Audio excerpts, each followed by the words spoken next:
امریکی ادارے کی دھماکہ خیز رپورٹ جاری ہو چکی ہے، جبکہ پاکستان بھارت اور روس کے درمیان دوریاں پیدا کرنے میں کامیاب ہو گیا ہے۔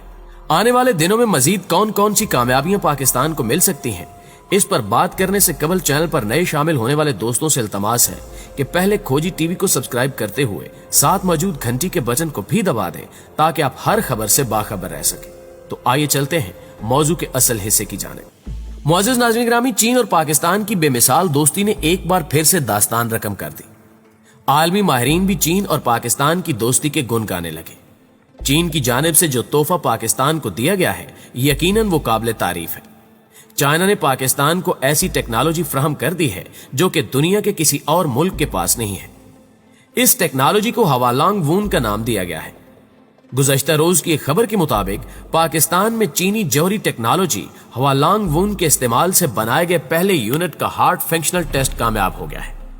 چائنا نیشنل نیوکلیئر کارپوریشن نے تفصیلات جاری کرتے ہوئے بتایا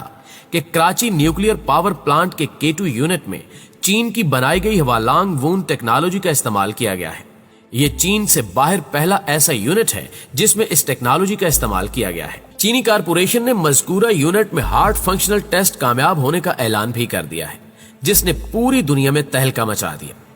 بھارت اور امریکہ بھی اس نیوکلیئر یونٹ کے فنکشنل ہونے پر پریشان دکھائی دے رہے ہیں، کیونکہ اس ٹیکنالوجی کی مدد سے جدید ترین میزائل سسٹم اور دفاعی نظام تیار کیا جا سکتا ہے۔ ہوالانگ وون نامی چین کی یہ ٹیکنالوجی چین کی سب سے خطرناک ایٹمی ہتھیاروں میں استعمال کی جاتی ہے، جس کا ایک اہم یونٹ اب پاکستان میں بھی فنکشنل کر دیا گیا ہے۔ معزز دوستو، آپ کو یہ بھی بتاتے چلیں کہ ہوالانگ وون ٹیکنالوجی کا استعمال صرف دفاعی نظام، ایٹم بموں اور میزائل سسٹم میں ہی نہیں کیا جاتا، بلکہ اس سے کئی اور کام بھی لیے جا سکتے ہیں۔ یہی وجہ ہے کہ کراچی نیوکلیئر پاور پلانٹ کے K2 یونٹ کو فنکشنل کرتے ہوئے چینی حکام نے جاری کردہ اپنی ایک رپورٹ میں بتایا کہ اس کامیابی سے جوہری توانائی کے ذریعے بجلی کی پیداوار میں جوہری ایندھن کی لوڈنگ اور پاور جنریشن کے گرڈ سے منسلک ہونے جیسے مراحل میں انتہائی اہم پیش رفت ہوگی، اور پاکستان اس ٹیکنالوجی کی مدد سے نہ صرف دفاعی میدان میں مضبوط ہوگا بلکہ لوڈ شیڈنگ اور بجلی کے دیگر مسائل سے بھی چھٹکارا حاصل کر سکے گا۔ چین کا یہ تحفہ جہاں پاکستانیوں کے لیے مسرت کا باعث ہے، وہیں دوسری جانب ہمسائے ملک بھارت میں اس خبر نے مایوسی پھیلا دی ہے، اور بھارتی عوام، حکومت اور فوج پاکستانی فوج اور ٹیکنالوجی سے خوف زدہ دکھائی دیتے ہیں۔ پاک بھارت تعلقات کے حوالے سے ایک اور اہم خبر یہ بھی ہے کہ امریکہ محکمہ دفاع نے پاک چین تعلقات پر ایک رپورٹ پیش کی، جس میں یہ انکشاف کیا گیا کہ پاکستان اور چین مل کر بھارت کے خلاف گریٹ گیم کھیل رہے ہیں۔ امریکی حکام کی ایک سرکاری رپورٹ میں کہا گیا ہے کہ چین کے پاکستان میں گہرے اسٹریٹجک مفادات ہیں جو دونوں ممالک کو ممکنہ مسائل کے باوجود دو طرفہ آمادگی پر یکجا کیے ہوئے ہیں، اور پاکستان ان ممالک میں شامل ہے جہاں چین نے ممکنہ طور پر فوجی رسد کی سہولیات کے لیے جگہوں پر غور کیا ہے۔ ناظرین گرامی، امریکی ادارے پینٹاگون نے اپنی رپورٹ میں مزید انکشاف کیا کہ چین کی اسٹریٹجک سپورٹ فورس، جسے SSF کہا جاتا ہے، وہ نمیبیا، پاکستان اور ارجنٹائن میں ٹریکنگ، ٹیلی میٹری اور کمانڈ سٹیشن چلاتی ہے، جبکہ پاکستان میں چین کے ون بیلٹ ون روڈ منصوبے، پائپ لائنوں اور بندرگاہ کی تعمیر سے وابستہ ہیں۔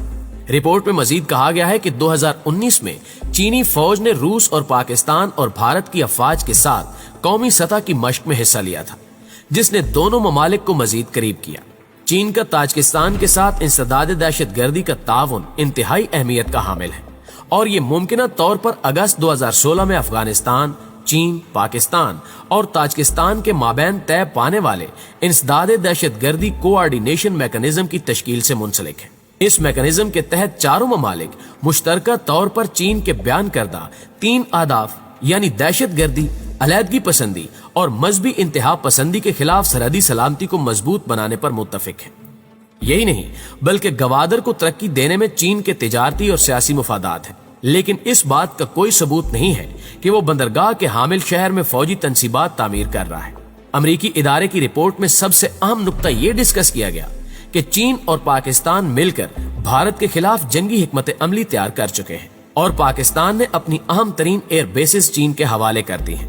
تاکہ کسی بھی ناگہانی صورتحال میں چین بھارت کو بھرپور جواب دے سکے۔ پینٹاگون کی جانب سے مودی سرکار کو یہ ہدایت دی گئی ہے کہ وہ تمام تر زمینی حقائق کو مد نظر رکھ کر آنے والے دنوں کے لیے فیصلے کریں، کیونکہ اس وقت چین اور پاکستان 2 ایٹمی ممالک اس کے مد مقابل ہیں